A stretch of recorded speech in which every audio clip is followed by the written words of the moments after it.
quem fala, de... E, para isso, nós utilizamos como corpus uma reportagem produzida pela TV Cultura chamada Guido Palomba aponta sinais de desvio de personalidade em Jair Bolsonaro.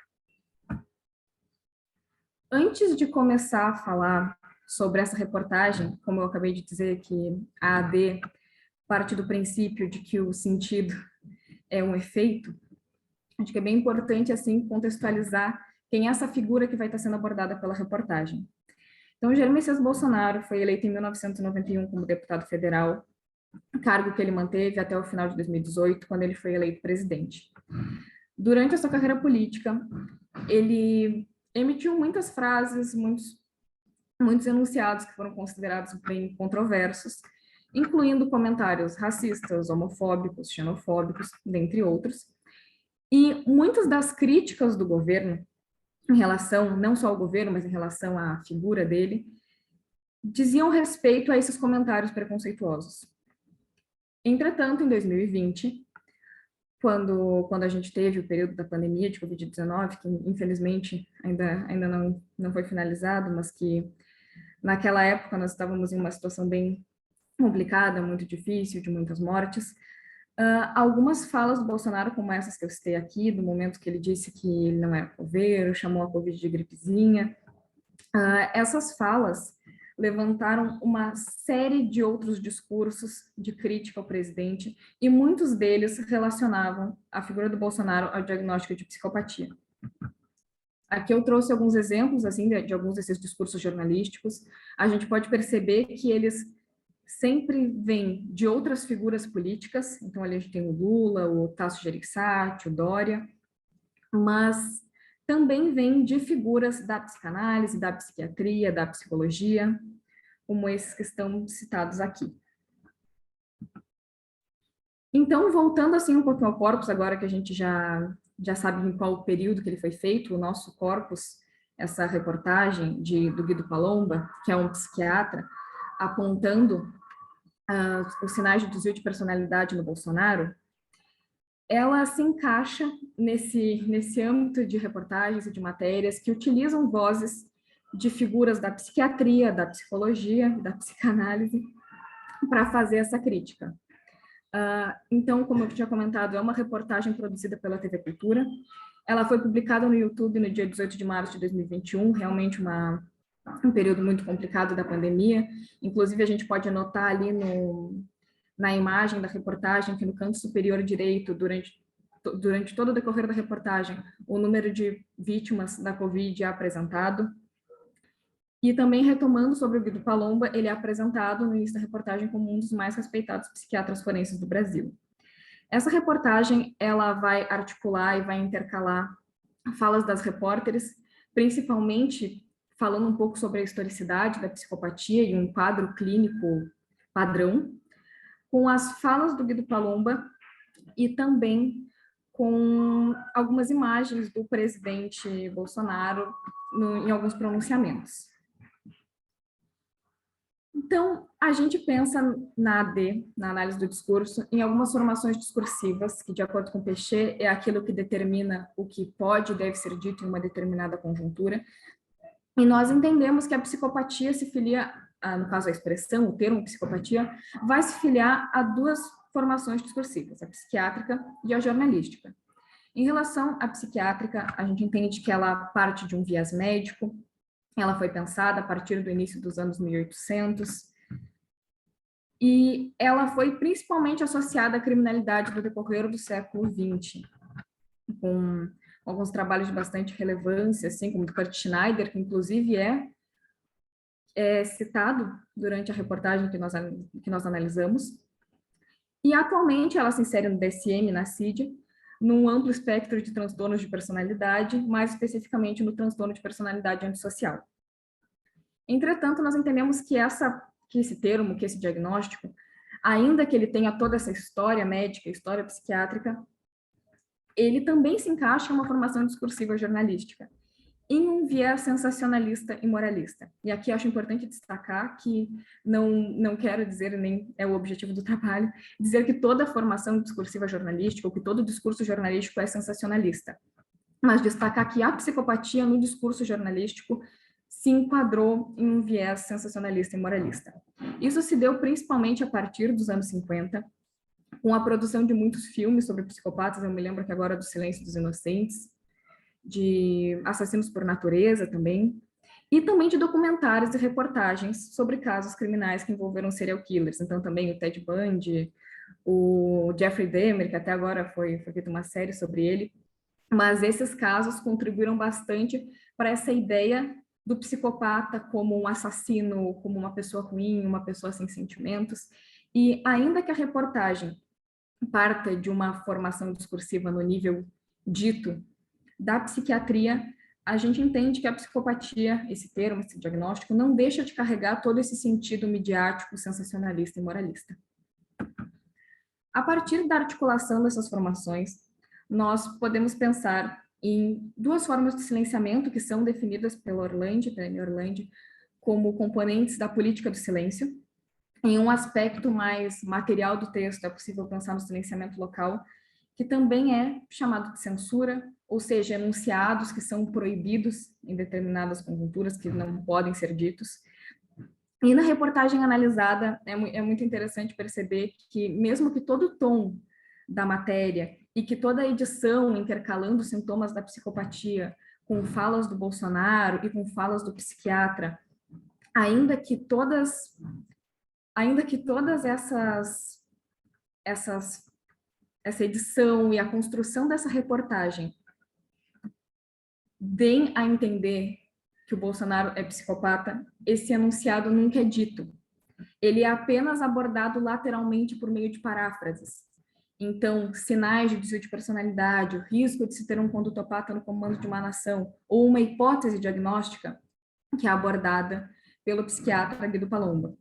Então, ainda que isso não seja dito, ainda que isso não seja falado, nós podemos entender que tem ali um enunciado faltante de Jair Bolsonaro é psicopata, em que tem, a partir de toda a construção da reportagem, um deslizamento da hipótese diagnóstica trazida pelo psiquiatra para uma certeza desse diagnóstico da psicopatia.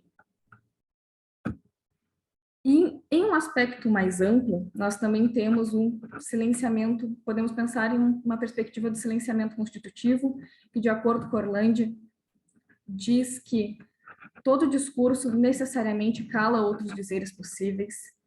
E aí a gente pode pensar em um sentido mais amplo da reportagem, sobre essa estratégia argumentativa que se fundamenta em um argumento diagnóstico, que utiliza a voz de um psiquiatra para sustentar um viés também da reportagem e que acaba recaindo em uma ideia de medicalização. Se sabe que o conceito de medicalização foi amplamente utilizado em outros sentidos, principalmente para se referir àqueles considerados desviantes, que são pessoas marginalizadas historicamente, tanto por sua sexualidade, por gênero, por uma lógica de classe.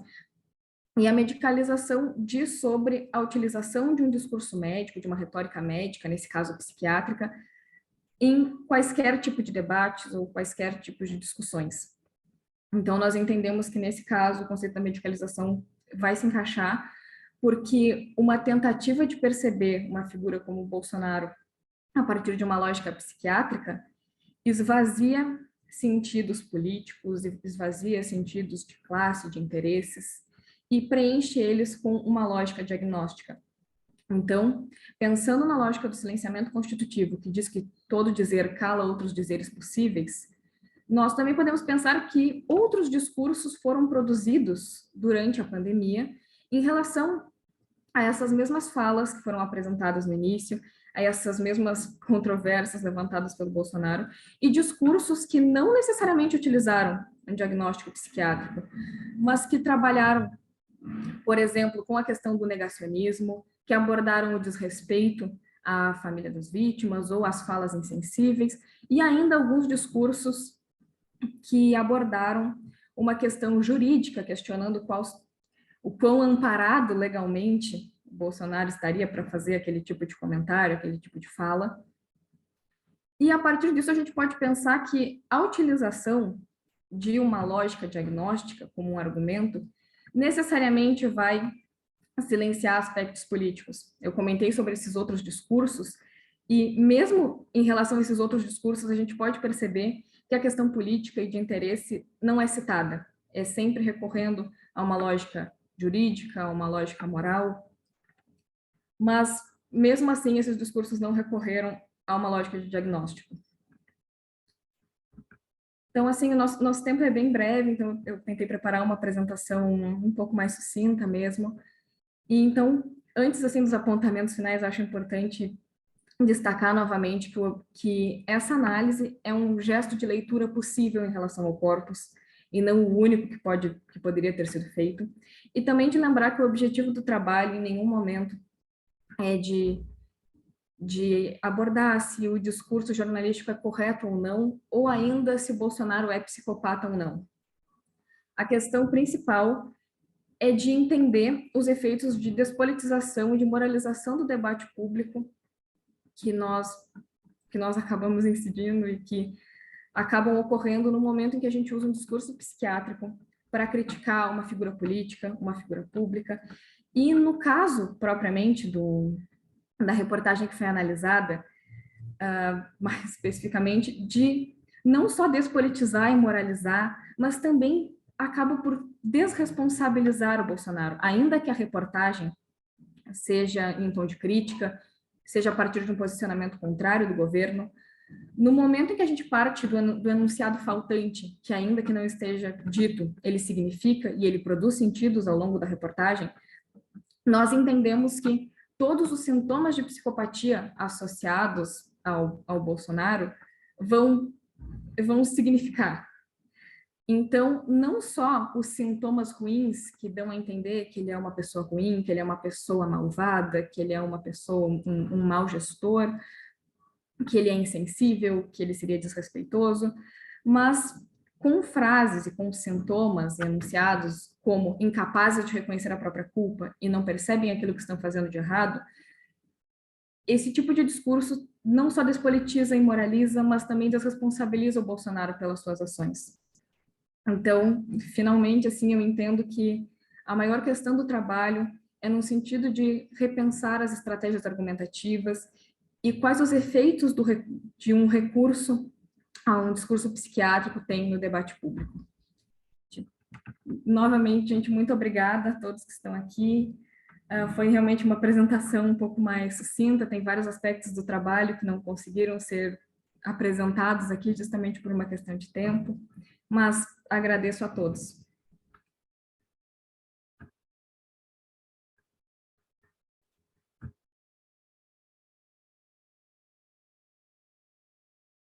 Então tá, muito obrigado, Marina, foi excelente a apresentação, né?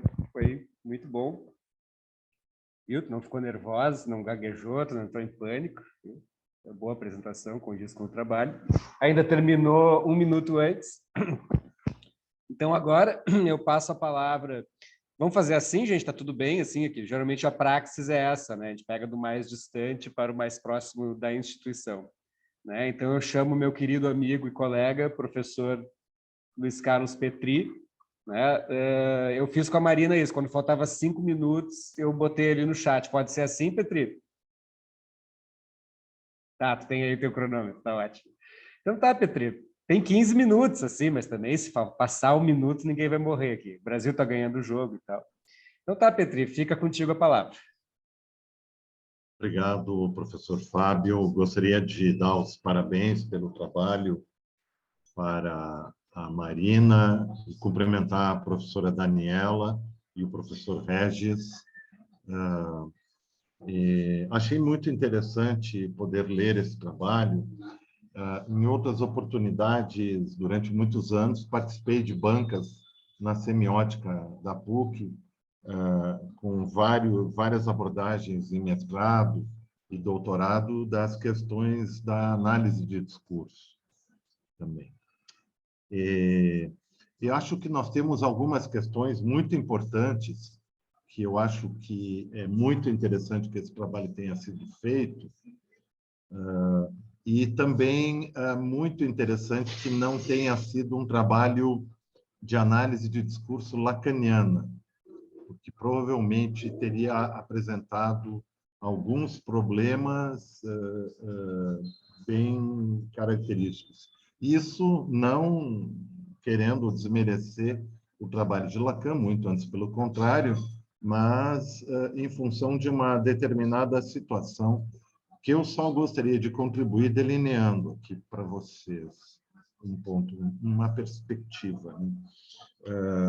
Já faz alguns anos eu venho me dedicado a trabalhar as fronteiras entre a psicanálise, a filosofia e a sociologia, a partir da Escola de Frankfurt, com um enfoque mais especificamente adorniano, que pouca gente sabe, se fala muito em Adorno no Brasil, mas se fala em teoria estética, né? Quando, na realidade, a primeira formação do Adorno é na área da psicologia. Ele fez filosofia, psicologia, música e sociologia. E a tese de livre docência dele se intitulava A Transformação Transcendental do Inconsciente Freudiano a partir de uma discussão com Kant, né? Para vocês terem uma ideia. E o Adorno tem toda uma série de trabalhos relacionados nessa área, mas eu não vou querer falar sobre ele, eu vou querer falar uma outra coisa, o seguinte: nós, no Brasil, verificamos mais ou menos na época das eleições, essas não aqui, mas as anteriores, quando Haddad perdeu para o Bolsonaro, logo depois, a partir de um grupo de trabalho do qual eu participo, chamado Unidade e Diversidade, que havia muito pouco estudo e discussão nos meios acadêmicos sobre os elementos historiográficos e sociográficos e filosóficos que diziam respeito tanto ao fascismo, ao nazismo, historicamente, inclusive em correspondências no nosso país. Aí vocês vão dizer, não, mas tem várias teses. Existiram vários. Meu orientador de doutorado, inclusive, na tese dele, ele aborda a questão, né? Mas são questões e trabalhos que ficaram marginalizados, né? Aí tem toda uma discussão histórica, o porquê que isso aconteceu, o quanto o próprio estruturalismo contribuiu para isso, não intencionalmente, apesar dos esforços todos do Foucault, no caso, né? Mas o que acontece é que no Brasil, em função também da sua tradição cartográfica, no sentido cartorialista, né, portuguesa, protocolar, né, quando a gente vai para uma estrutura de mídia, com exceção, por exemplo, de algumas revistas mais ligadas, digamos, ao estruturalismo, como a Cult, etc., né, a Piauí até, nós temos uma incidência de discursos normativos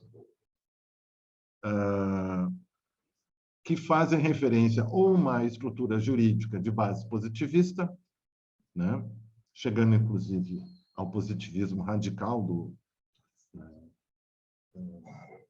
e psiquiátrica, que muitas vezes parece ter características do Lombroso, da frenologia, né? O que acontece?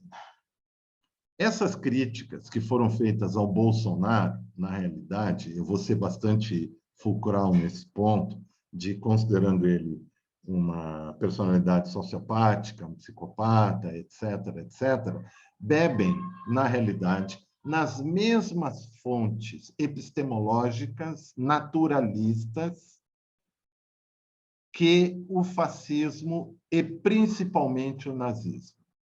Então, não tem muita diferença entre o trabalho feito de diagnóstico de Sua Excelência o Presidente da República e a própria base na qual ele está, de certo modo, situado. Entretanto, o naturalismo discursivo do Bolsonaro não é o mesmo naturalismo discursivo, não é da mesma espécie do naturalismo discursivo utilizado pelos nazistas, né? E que está muito bem descrito nesse livro aqui, chamado A Revolução Cultural Nazista, do Johann Schapopor, que tem todo um trabalho de mais de 20 anos na França sobre esse aspecto, né? E que mostra que, inclusive, contra Kant, né, os nazistas, no final das contas, utilizaram algumas coisinhas do Kant distorcidas, e eu vou dar um exemplo para vocês do que é o distorcido. É muito estranho a gente ver, por exemplo, na academia, quando alguém vai falar de Kant, do imperativo categórico, e começa a falar da exigência sobre o outro. Com o imperativo categórico, eu começo a exigir do outro prova, assiduidade, etc., conduta, normas e tal. Quando, na realidade, Kant foi muito bem claro.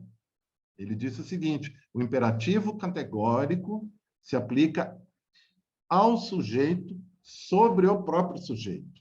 Então, significa, do ponto de vista pragmático, que é, no momento em que eu tiver cumprido todas as exigências éticas relativas ao meu imperativo categórico, ao qual eu vivo, eu poderei dialogar com o outro acerca da possibilidade dele também aceder a esses pontos. Então, é por isso que o Kant, quando escreveu o texto O que é esclarecimento, ao contrário do que muitos esperavam, porque é um texto de jornal, um texto público, ao contrário do que muitos esperavam que ele fosse fazer, de dizer, não, deve ser na Alemanha apenas a religião de Lutero.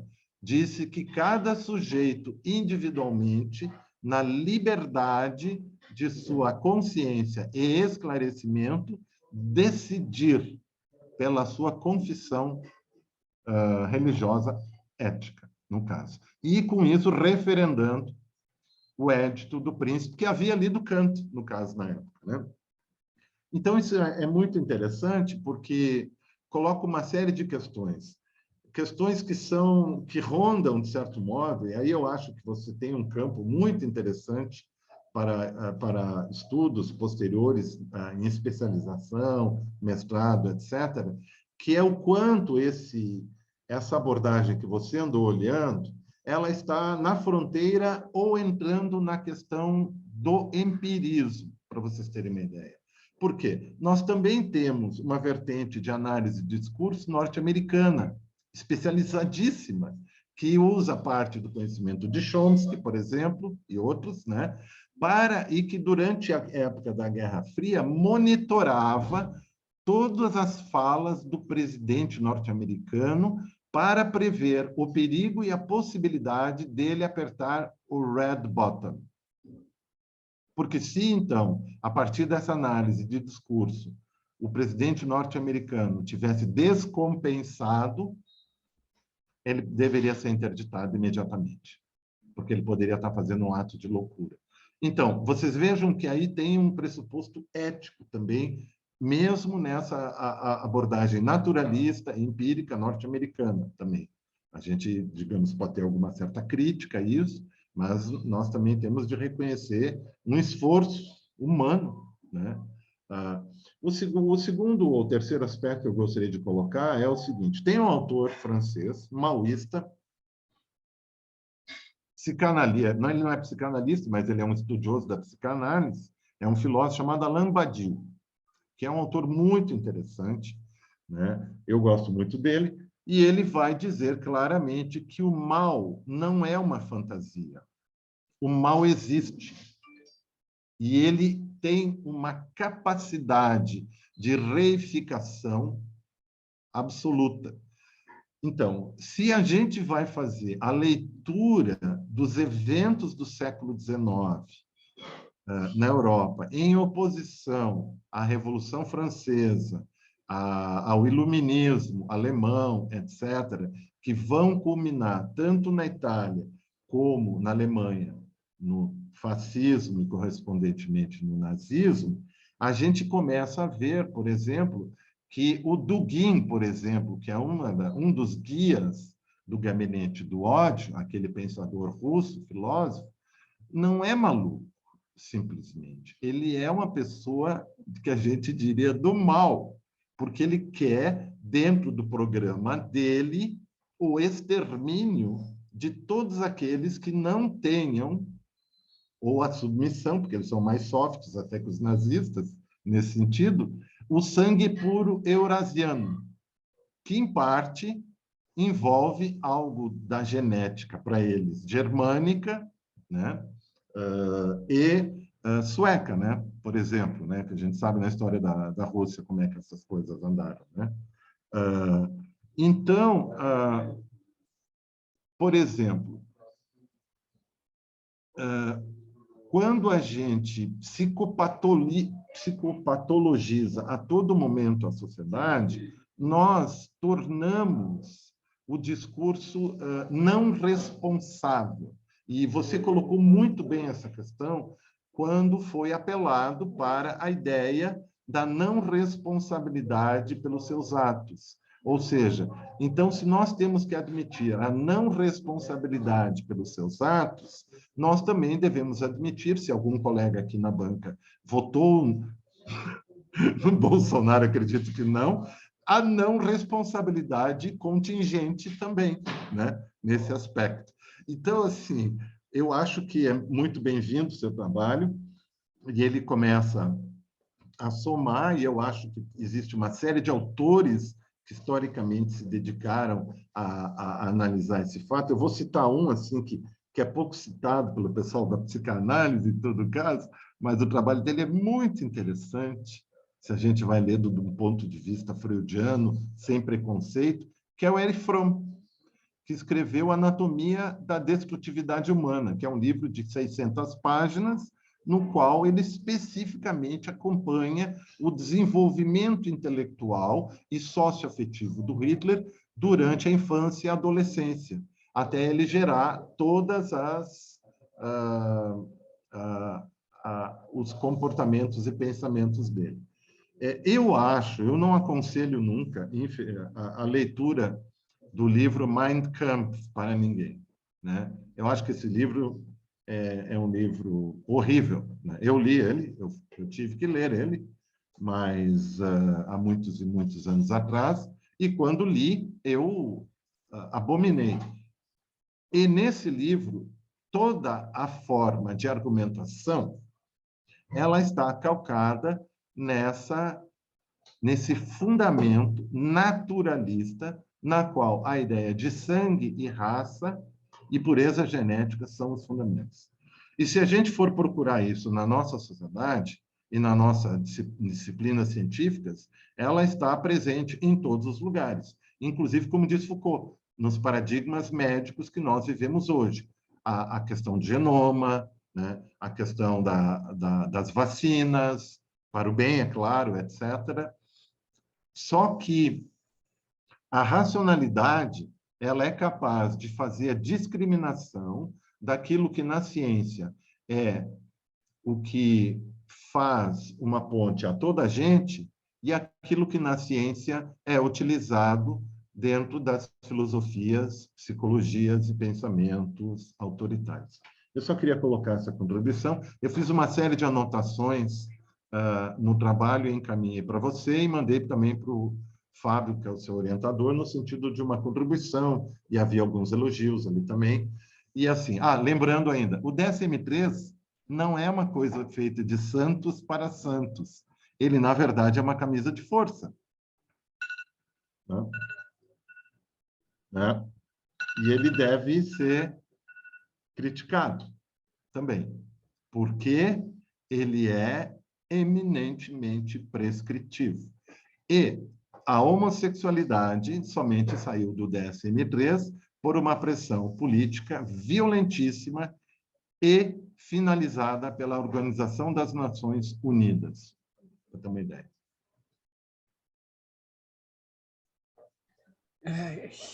Muito bem, Sr. Petri, muito obrigado pela grande contribuição. Será que, Marina, tu quer responder alguma coisa? Quer deixar tudo para o fim? Como é que tu quer fazer? Ou fazer algum comentário? Olha, eu acho que pode ficar por fim, assim, para todo mundo já poder falar direto. Tá, muito obrigado, Petri. Acho que foi muito interessante a colocação dentro da linha de que o Petri tem falado, né? Tem falado em alguns lugares da mídia e também tem escrito junto com o professor Ruda Ritch, né? como o livro Fascismo de Massas, né? Ou o texto que ele tem no nosso livro das interfaces. Bom, depois, mais para frente, a gente vai debater mais um pouco. Muito obrigado, querido Petri. Passa a palavra agora para o querido Regis.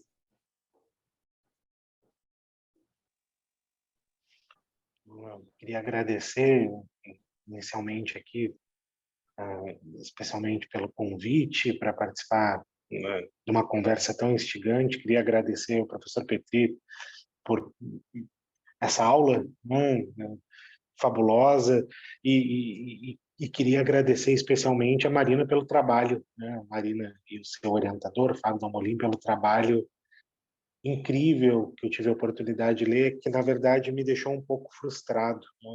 Eu admito que eu fiquei um pouco desapontado, porque quando a gente lê um trabalho e a gente está dentro de um campo específico de alguma experiência, assim, a gente espera encontrar um daqueles fiozinhos para puxar e desenrolar alguma coisa, né, num sentido de fazer uma crítica, né, assim, encontrar aquele negócio que você diz, ah, peguei você aqui nesse lugar.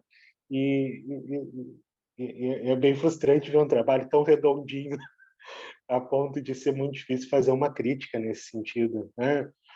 E então eu queria dizer que é um trabalho fabuloso já desde o início, queria dizer que eu fiquei muito, muito feliz em poder ler e aprender bastante coisa.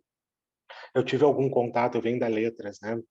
E eu tive algum contato com análise de discurso na Letras, em especial,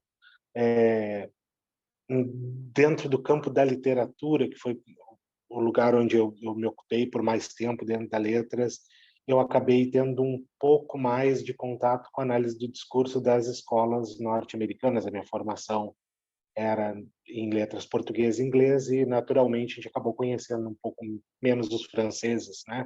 Então, o Peirce, por exemplo, foi um dos analistas de discursos dos quais eu me ocupei por algum tempo em tentar entender, e são perspectivas bem diferentes. Eu queria dizer que Léo Pecheur, por exemplo, foi bem interessante, partindo da perspectiva também da Orlandia, aqui no Brasil, e assim por diante.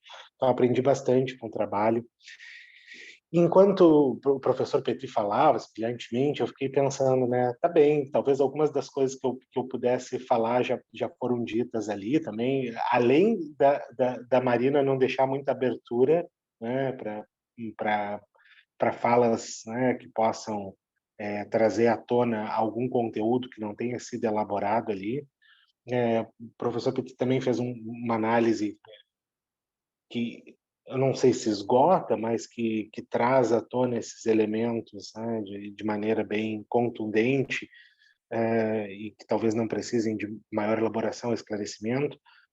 E aí eu fiquei pensando em quais eram os tópicos transversais que me faziam imaginar que pudesse haver uma provocação para a Marina, né? E eu acho que aqui eu me coloco num lugar, quando eu estou perto do Fábio, da Dani, do professor Petri, eu fico pensando que eu tô num entre-lugar, né? Eu estou entre a Marina e eles, que são meus mestres também, de alguma forma, pessoas que eu respeito pra caramba. E eu fico pensando, então, que tipo de inquietação eu teria no meu trabalho, assim, né? E que eu pudesse contribuir, oferecendo para a Marina enquanto inquietação minha, mas que talvez pudesse ser uma inquietação dela. E eu vou ser bem sucinto. Eu fiquei pensando no Han, né? Eu fiquei pensando no Byung-Chul Han, num texto bem específico dele, que é o Sociedade da Transparência, né? O Han, para quem não lembra, é esse cara das sociedades, né? Está se interessando muito por pensar, especialmente a relação entre as sociedades que se tornam hiperpositivas, né? Que saem daquele campo das negatividades e se tornam esses lugares da hiperpositividade de alguma forma, né? E aí essa foi uma inquietação. Quando eu li o texto pela primeira vez, e bom, só para esclarecer, né? Eu sei que a Marina não está tentando dar conta disso que eu vou falar, né? Mas é uma provocação para pensar numa extensão possível para essa questão que ela coloca em pauta. E eu fiquei pensando sobre a transparência. Quando a gente tem, né, esse discurso que vilaniza, né, que traz, né, a questão da medicalização para vilanizar, a loucura também, assim, tudo que já foi bem explicado, eu fico pensando qual a alternativa para isso, porque é uma coisa meio fogo frigideira na minha cabeça, né? como é que a gente fala das coisas, e aqui eu estou pensando na mídia, né? Como é que a mídia fala de alguma coisa? Eu acho até que dá para voltar em algum ponto, talvez lá no Guy Debord, pensando na sociedade de espetáculo também, né? Tipo, como é que essas coisas ganham a dimensão que ganham e assim por diante, e o que a gente faz com essa dimensão que as coisas ganham. E aí eu fiquei pensando como é que a gente consegue falar isso, que é uma potencial,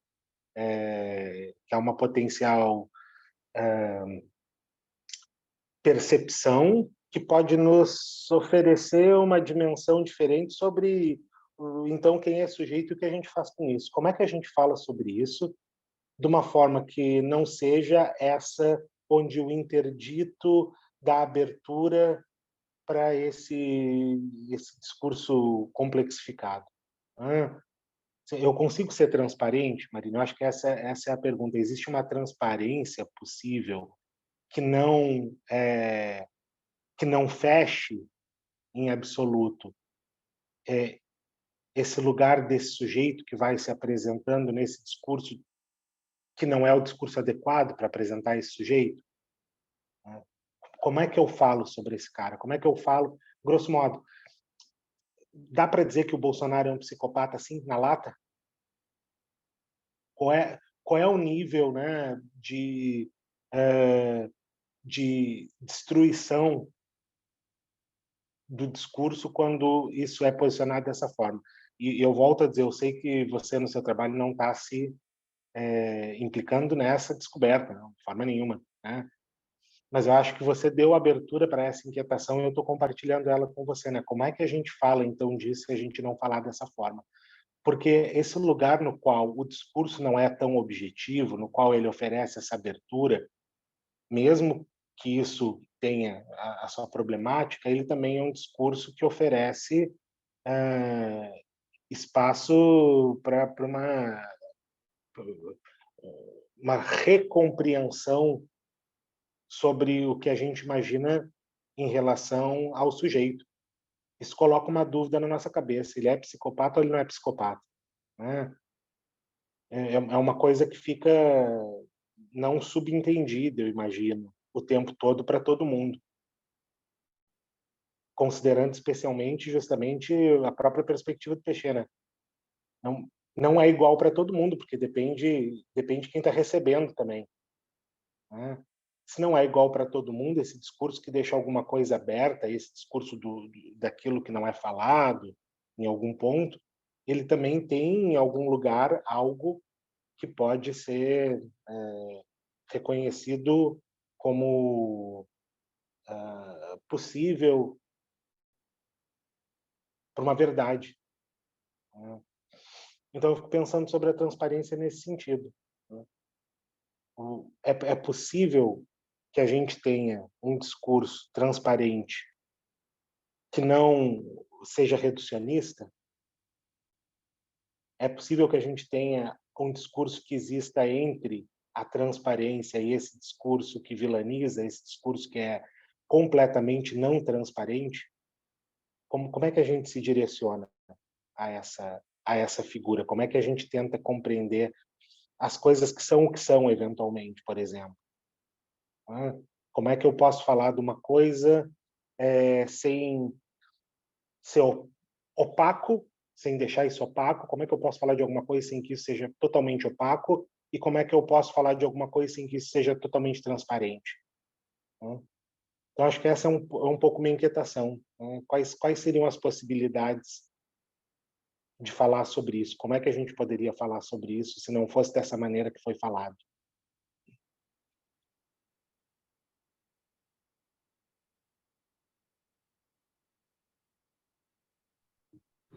Eu não sei, gente, só para confirmar assim, se a gente escuta a Dani agora primeiro, para que depois eu possa responder, é tranquilo para vocês? Totalmente. Sabe, quem manda aqui é tu, Marina. Então tá, vamos chamar a querida professora Daniela. Obrigado, querido Regis, muito boas contribuições, né, intrigantes e instigantes. Então vamos passar a palavra para a querida Dani. Então tá, boa tarde, gente, boa tarde a todos. Eu queria agradecer muito pelo convite, é uma honra enorme estar aqui, assim, primeiro por estar ao lado da Mari, que eu acompanho na clínica ao longo desse ano, acompanhei durante toda a graduação, né? Por reencontrar o Fábio, num momento em que a gente celebra a palavra e a autonomia da escrita, que são coisas muito caras para nós dois, assim, quando a gente... O Fábio ainda lembrou, né? A gente fundou o Lexpart em 2013, e até hoje é uma luta, né, para que a palavra criativa e autônoma tenha o mesmo respeito, né, numa graduação em psicologia, numa formação, né? Então, eu fico super, super feliz, assim, de encontrá-los nesse momento, assim. Poder reencontrar o Regis, né, cujos laços começam lá na graduação em psicologia e só se intensificam pela paixão pela psicanálise, a gente vai se encontrando, né, Regis, ao longo do caminho. E conhecer o professor Petri, que eu vejo nas andanças com o Fábio, acompanho por aí, né, já conheci um pouquinho. Foi muito bom escutar, né, vocês dois. Eu fiz algumas anotações. Primeiro, eu pensei que nem o Regis, assim, eu pensei pouco escapa, né, para que a gente fale. É um trabalho tão bonito, né? E aí ele é tão bonito que quando eu me vi anotando um monte de coisas, Mari, eu nem... Agora fiquei até com medo que os 15 minutos não deem conta, assim, né? Eu fiquei pensando muito no trabalho como um corpo, sabe? Uma materialidade, assim, e não sei se porque é tu, e eu não consigo ser imparcial nas coisas, né? Então tem toda a coisa, assim, de meio que avaliar o percurso inteiro, não conseguir fazer só a leitura do texto e pensar só nele. E eu imprimi o texto e eu me vi cheirando o texto que nem a gente cheira um livro, sabe? E daqui a pouco eu me dei conta, não, isso é um papel aqui de impressora, né? Tamanho carinho pelo material que estava chegando, né? E eu leio tudo, inclusive os agradecimentos. E eu queria te dizer que foi muito emocionante ver quando tu mencionou meu nome ali, lembrar de um verso, né, do poeta irlandês Yeats, que a gente falou, tem falado ao longo da tua formação, em que ele diz: pisa, mas pisa devagar, porque estás pisando nos meus sonhos mais queridos, né? E tu falou dessa sensibilidade, né, ao longo da jornada, que eu acho que tem sido uma marca, né, da tua formação também. Aí a gente vai lendo o texto, e antes de tu começar mesmo, né, tu diz algumas considerações iniciais e tu começa com uma pergunta. E eu acho isso estupendo, assim, um texto que começa com uma questão, e essa pergunta é do Foucault, né, que é como é que a loucura chegou a se manifestar em signos que não podem ser recusados? Como conseguiu assumir um sentido numa natureza, né? E eu achei isso genial, assim, o que que vem aí um texto que começa, né, se apresentando assim com uma pergunta. E aí eu lembrei do Manuel de Barros, eu e a poesia sempre rondando, né? Ele diz assim: tem mais presença em mim no que me falta. E eu pensei, ótimo, né? Temos aqui uma pergunta, tomara que essa falta se mantenha ao longo do texto. E eu acho que é isso que a gente vai chegar no final, né? Mesmo quando tu aponta algumas considerações, né? Como a questão da censura nesse enunciado faltante, e também o perigo da gente ir por esse caminho, né? De nomear a psicopatia dessa forma, e o quanto que isso tiraria de responsabilidade e reduziria, né, um fenômeno complexo a uma questão psicodiagnóstica. Ainda assim, eu acho que tu deixa o texto em aberto, e para mim, acho que é a maior preciosidade dele, né? O texto em si, Marina, eu acho impecável. Para tu ter uma ideia, eu que sou a pessoa mais atrapalhada, eu acho, desleixada para levar adiante publicações científicas, né? Mergulho na extensão, mergulho na clínica e vejo o meu currículo minguando lá na questão das publicações. Eu acho que o Fábio sabe do que eu estou falando, a gente vive falando dessa questão da produtividade, né? E eu me peguei lendo o teu texto e dizendo assim, tem que publicar, esse texto tem que ser publicado. Olha só, Fábio, tem que ir, né? Porque ele é escrito com uma perfeição, né? E a gente vai se fazendo perguntas ao longo dele. Por exemplo, tu leu uma coisa, onde será que está isso? Aí tu vai ali na nota de rodapé, tu tem claro a notícia onde saiu, o link, o texto é de uma fluidez, e tu consegue escrever sobre um tema altamente complexo com uma fluidez imensa, né? E aí, dentro disso, eu queria parabenizar vocês pela escolha da escrita de um ensaio. Eu acho que é preciso muita maturidade para escrever um ensaio. E a gente valoriza tanto as longas revisões de literatura, claro, são importantes. A gente valoriza o trabalho empírico de entrevistas e coleta de dados a partir, né, dali das entrevistas com seres humanos, e eu entrevistei 500 pessoas e não sei o quê. E a gente sabe o ranço que se tem na psicologia em relação a essa escrita. E eu sempre penso o contrário, é preciso muita maturidade, muita apropriação, né, para poder se despejar ali na palavra da forma como tu fez, né? Eu acho que isso é um ato de resistência. Essa busca de textos que consigam dar conta da argumentação que tu quer construir, né? Então, eu acho assim que se tu sai da tua graduação já com essa maturidade de escrita, Marina, eu acho que o mundo tem muito a ganhar com mestrado, doutorado, com teu trabalho em sala de aula, já fico pensando, não sei nem se passa isso pela cabeça, né? Acho a construção do texto muito interessante, essas considerações iniciais que falam desde a chegada do Bolsonaro, né, ao governo, de toda a polarização que passa, né, a acontecer a partir dali, a postura dele, a forma como vai se fazendo, então, essa associação entre as posturas dele e o diagnóstico, e aí tu traz DSM, né, bastante DSM, como que foi se dando a evolução do conceito de psicopatia. Eu vou voltar nisso em um segundo, né?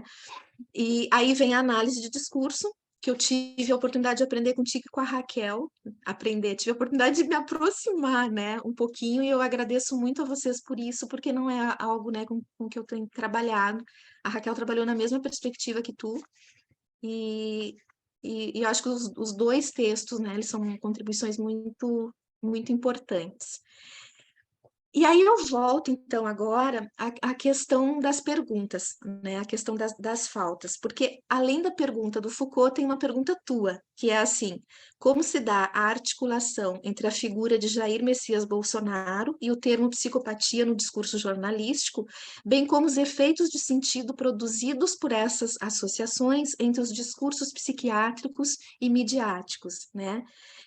Eu te perguntaria, Marina, tu pensa que as leituras feitas, a análise feita, né, todo o trabalho que envolveu a construção desse texto, de alguma forma responde a essa pergunta, mesmo sabendo que tem conclusões ali, né? Porque eu respondi para mim mesma inicialmente que sim, que me parece que sim.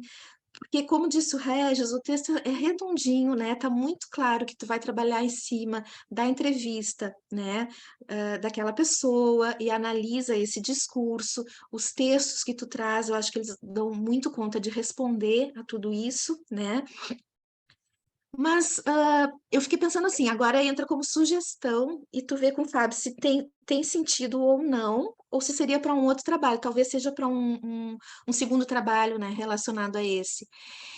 Eu acharia legal, naquela parte que tem ali a construção do DSM, mesmo não sendo propósito, viu? Isso não é uma crítica. Ter uma revisão de todo o referencial da psicanálise em relação à psicopatia, eu acho que podia ser legal e ela nem seria extensa, né? Daí eu fiquei levantando algumas coisas assim. Um texto que eu tenho quase certeza que o Fábio trabalhou no Lexpart, tipos psicopáticos no palco, em que o Freud fala do Hamlet, né? E aí tem uma sequência 1905, falando nos 3 ensaios sobre a teoria da sexualidade, né? Ele começa a falar ali, né, da questão da organização perversa, né, da natureza da organização perversa. Totem e Tabu. Tem um texto muito interessante que é Bate-se em uma Criança, não me lembro agora o ano dele, também, né, Freud fala um pouco ali dessa organização perversa. Psicologia das Massas e Análise do Eu acho que ficaria bonito um parágrafo que se somasse ao texto, né, e que fosse trazendo um pouco o olhar da psicanálise. Em 27 tem um texto sobre fetichismo, acho que é esse mesmo o título dele, né, que eu acho que é bem, bem interessante, o próprio Mal-Estar na Civilização, né, 1930, que ali ele fala do impulso do mal, né, da origem do mal e o desenvolvimento dos pensamentos perversos, né? E aí fiquei pensando, não é muito talvez a praia do Fábio, mas eu acho que atua num certo viés, que é ali o nosso olhar da clínica, que é o Winnicott, que tem um texto de 1956 que se chama A Tendência Antissocial. E ali né, ele se dedicou bastante a esse tema, e ali ele fala da origem da psicopatia e a relação disso com as falhas ambientais, né?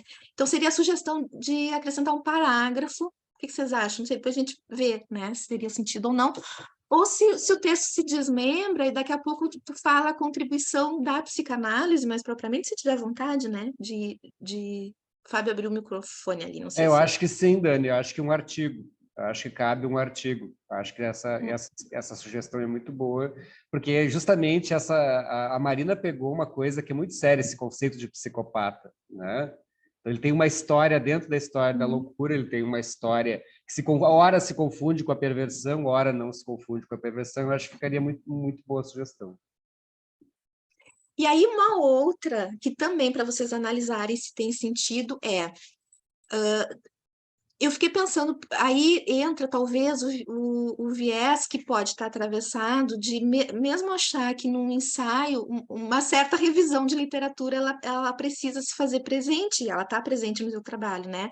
Mas eu fiquei pensando assim, será que outras pessoas aqui no Brasil já trabalharam com o que a Marina está trabalhando?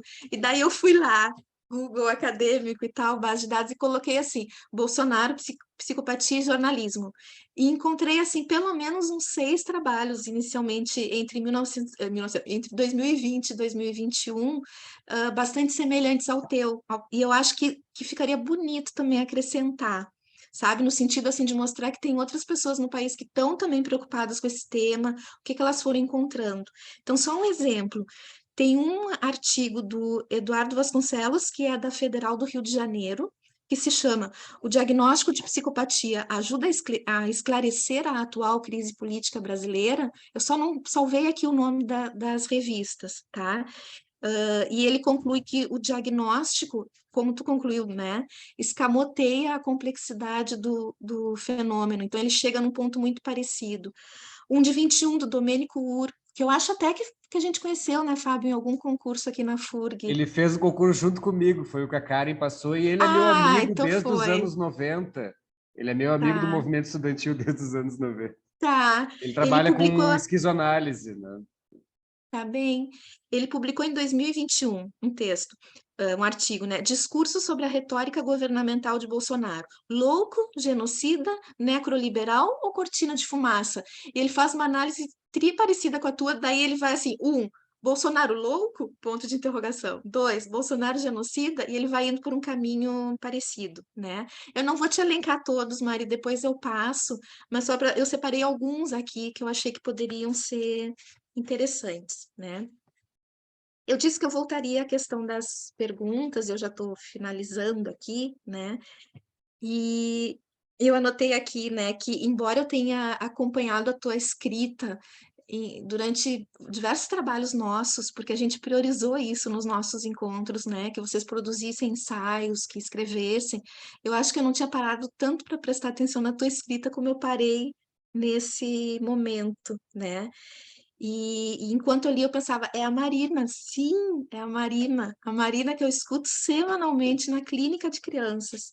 A Marina que escolheu, no estágio de clínica, ouvir apenas crianças, que escuta, né, escutou três ou 4 crianças ao longo do último ano, né?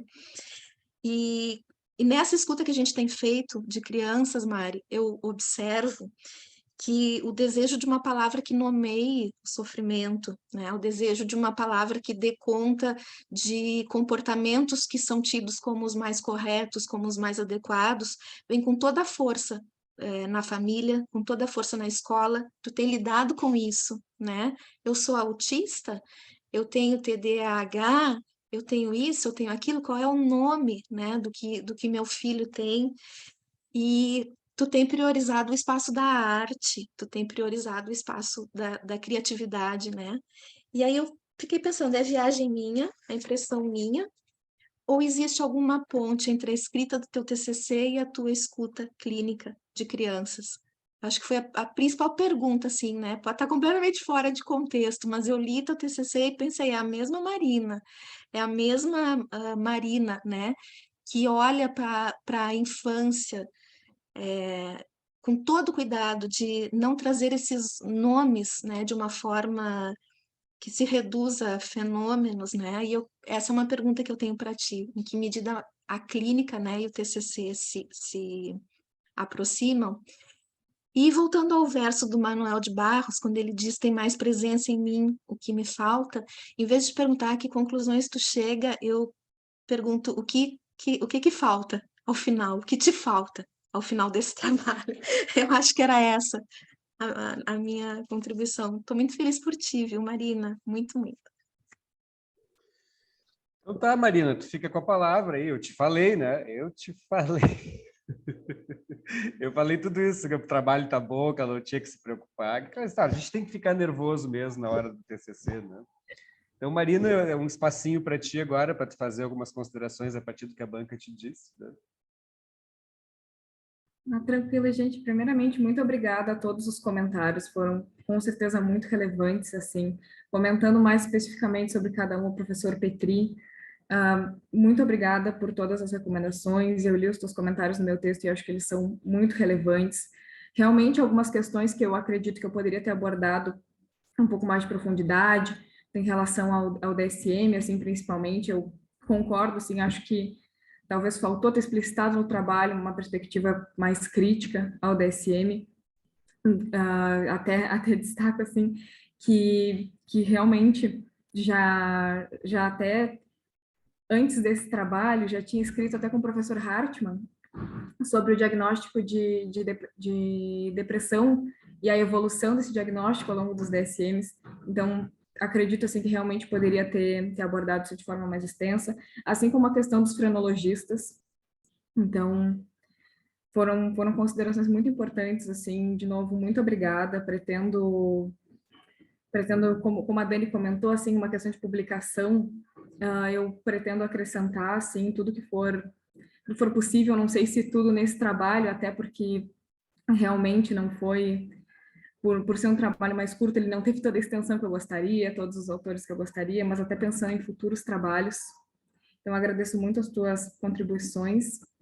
E em relação ao que o Regis comentou, eu acho que talvez seja assim, o que mais me toca, que é uma questão complicada e durante a produção do trabalho isso foi pensado, assim.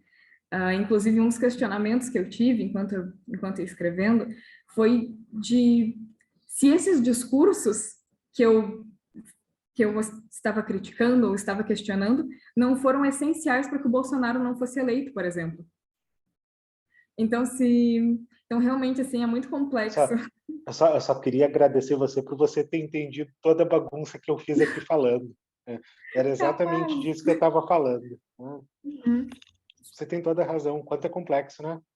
A gente pensar no que se diz ou no que não se diz, né? O quanto essa transparência precisa existir ou não precisa existir. Esse é o debate do Ramo. Então, fico feliz de você ter entendido aqui o que eu quis dizer, né? No meio da minha bagunça, mas foi uma coisa que me inquietou demais, né? Assim, a gente olha e a gente diz, eu não sei se você tem isso, mas eu sou bem neurótico nesse sentido. Eu fico pensando, será que eu estou fazendo a coisa certa? Será que será que nesse ponto que eu estou tocando eu estou fazendo alguma coisa que faz sentido? Então, fico feliz que você tenha entendido. Obrigado, Marina. Acho que isso já é suficiente para mim, viu? Só ia dizer, assim, que realmente é uma questão muito complexa. Na perspectiva da análise do discurso, a transparência da linguagem não existe. Então, é muito difícil, assim, pensar quais seriam as possibilidades. Inclusive, enquanto eu estava escrevendo o trabalho, eu até comentei com o Fábio que eu ficava com medo de parecer que o meu trabalho estava dizendo que, por exemplo, o Bolsonaro, ele não é psicopata porque ele é uma pessoa boa.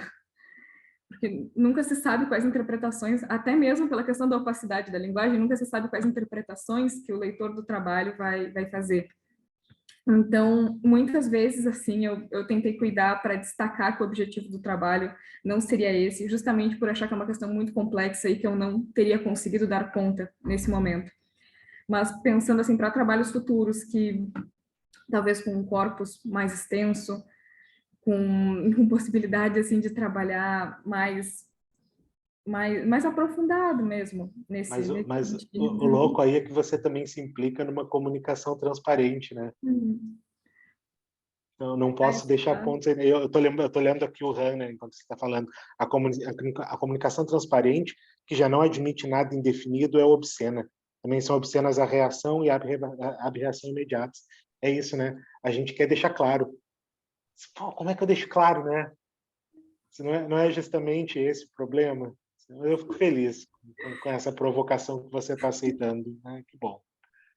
Não, são questões muito complexas, porque até mesmo, realmente, no nosso texto, a gente tenta ser o mais claro possível, mas isso até mesmo parece contra a metodologia que a gente está usando, que diz que isso nunca vai ser possível, nunca vai ser totalmente possível escrever um texto que diga em que o sentido esteja em si mesmo.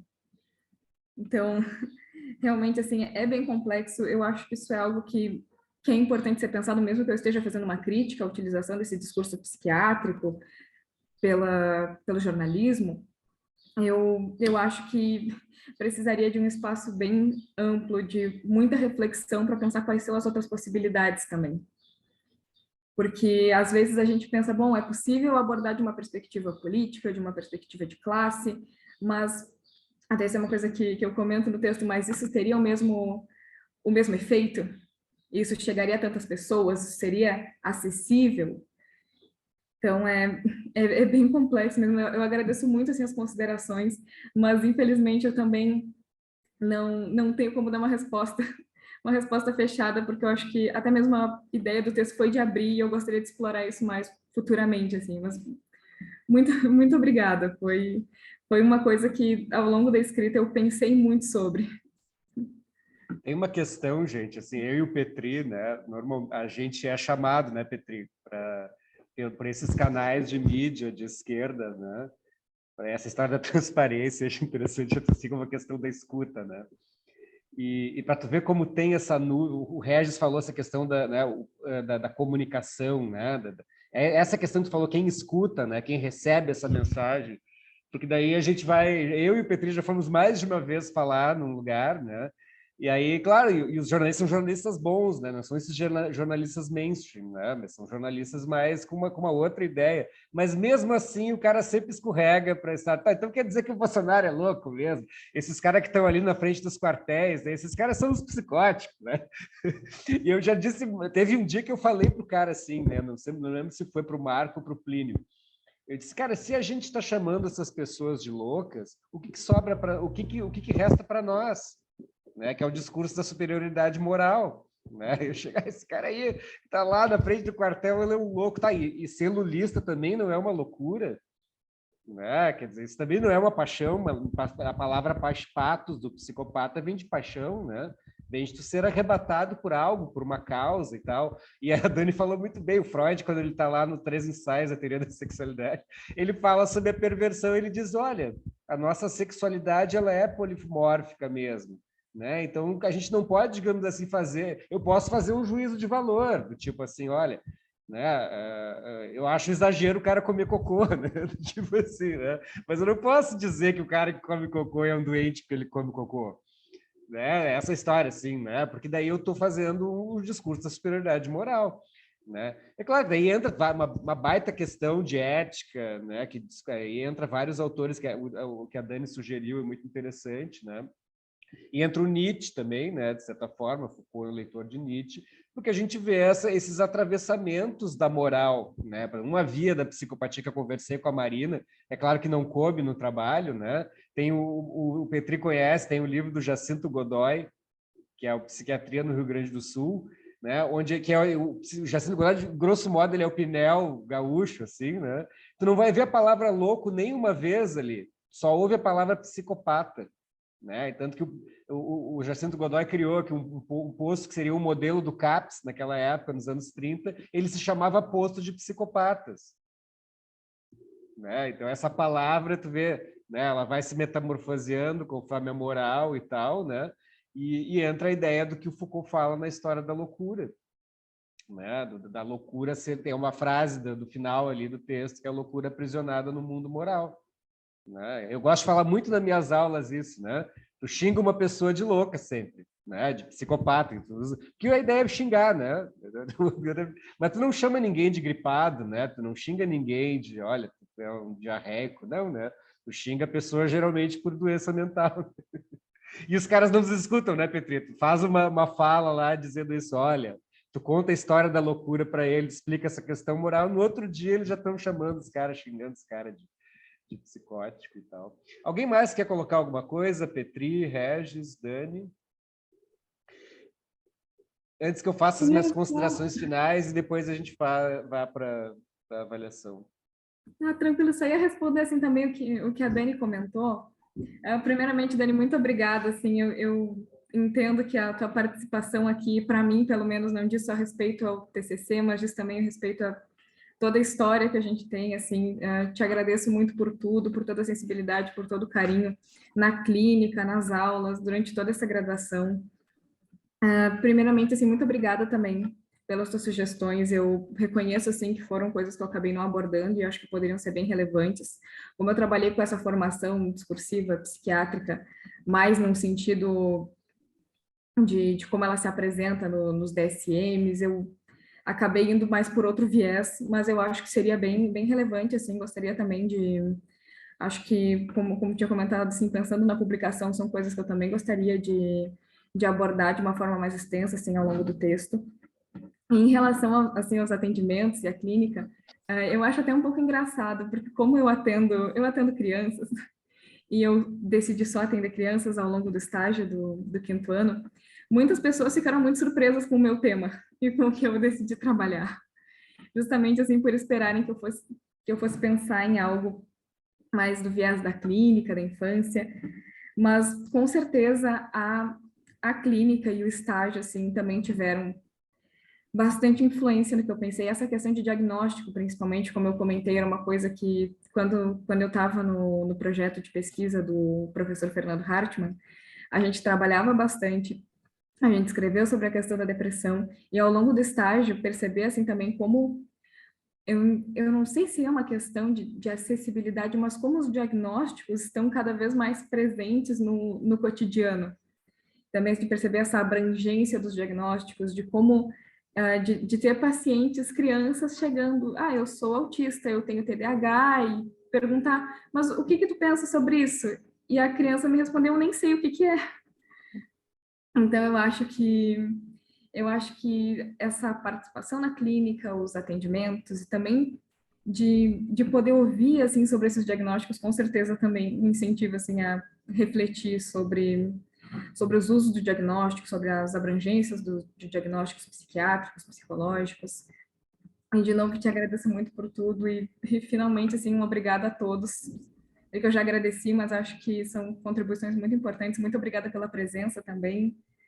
Eu só queria dizer, Mari, que eu lembrei de novo, uma pessoa que a Marina escuta, uma pessoa que ela escuta que tem mais ou menos 8 anos, que ela escutou ao longo do estágio, disse que bom seria voltar aos 5, porque aos 5 eu era mais feliz. E aí depois ela disse assim, não, na verdade, o melhor era morrer, reencarnar e nascer de novo, porque o bom mesmo é ter 0 anos. E eu acho que a gente está falando dessa loucura, né? Que é esse outro, que é o mundo. Então, por isso eu achei que tinha tudo a ver mesmo a escrita do TCC e a potência, né, do teu trabalho na clínica. Obrigada.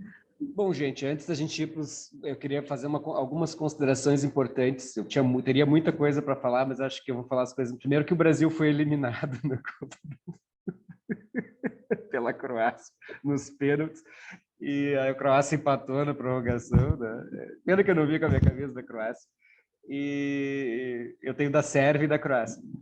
E, na verdade, existe uma genealogia desse trabalho, né? Porque quando eu contribuí muito pouco para o texto em si, né? Apesar da gente ter feito boas discussões, mas assim, porque não precisou, até porque o texto ele surge de uma história da Marina, e depois, na sexta-feira que vem, a gente tem a do Léo também, né? Então, tem uma história, né, construída ao longo do curso, né, de uma universidade pública, e agora o nosso querido psicopata malvado, sei lá o que a gente pode dizer qualquer coisa dele, ainda cai atirando, né?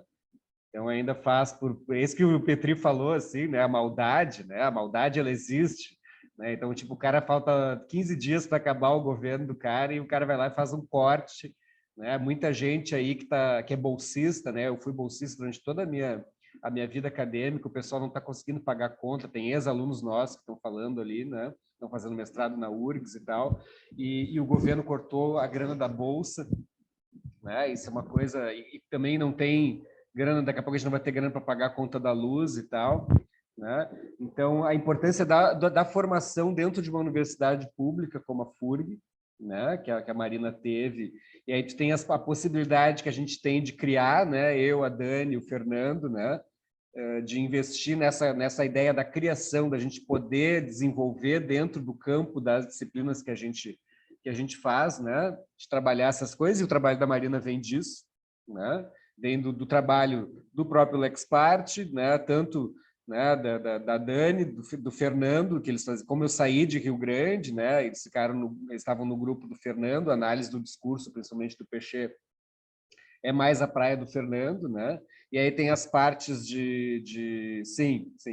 Aí tem as partes dessa questão da psicopatologia, do discurso da psicopatologia, que isso é nosso em comum, assim, né?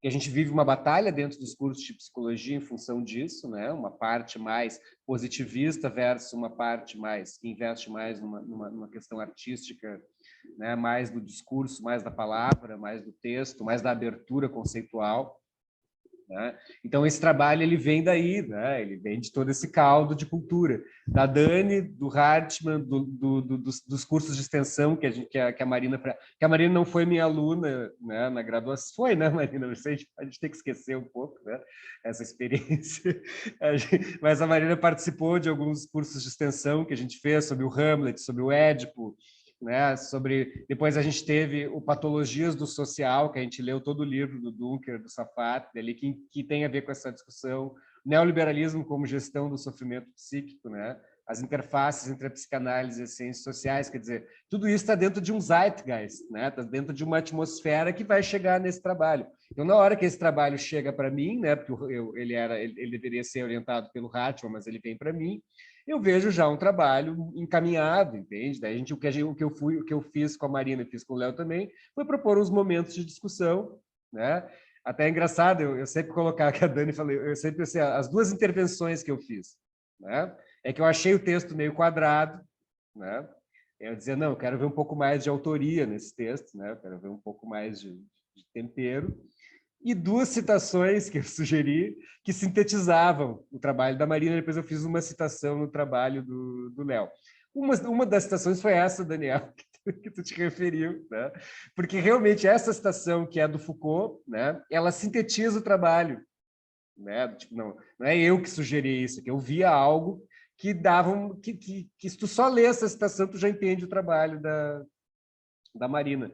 Não por acaso, né, um dia antes de eu fazer isso, eu assisti um documentário sobre o Manuel de Barros no Netflix. Como diz o Lacan, a carta sempre chega ao seu destino. Maravilhoso, né? Maravilhoso. Então, isso, né, gente? É a universidade pública, é a possibilidade que a Marina, o Léo, os colegas dele tiveram de frequentar esse espaço. O Regis também, de certa forma, né, que é o nosso aluno mais antigo. O Regis também fez trabalhos interessantes junto, né? Que a gente tem essa ideia do grupo de estudos, do grupo de pesquisa, da gente sentar e ler, né? Que o Hartmann faz, a Dani faz, eu faço, né? Então vamos sentar e vamos ler, vamos estudar, né? Já anuncio assim, já que a Dani falou, né? O próximo semestre vai ser Sabina Spielheim, né? Agora a gente tem dois, um sobre o seminário 6 do Lacan e outro sobre o autodefesa, mas no outro eu já comprei as obras completas. Então, nós vamos fazer sobre essa, que tem muito a ver também, né, com esse trabalho da Marina, o trabalho da Sabina Spiel. Né? Então, é isso, né? A gente está pensando que é um trabalho produzido a muitas mãos, né, Marina? Tem o que é um autor, né? Quer dizer, a Marina produz, né, incorpora isso no seu texto, muito bem feito, né? mas ele é o trabalho de um percurso. Isso é o trabalho de conclusão de curso, né? Legítimo, assim, né? Está escrito, é trabalho de conclusão de curso. Quer dizer, a trajetória da Marina termina e começa, né? Aqui nesse TCC. Então, a gente vai fazer aqui o momento burocrático, assim, né? Daqui a uns minutinhos a gente volta para dar o veredito, né? Agora me ajuda aqui, eu tenho que colocar breakout rooms, é isso? Alguém sabe?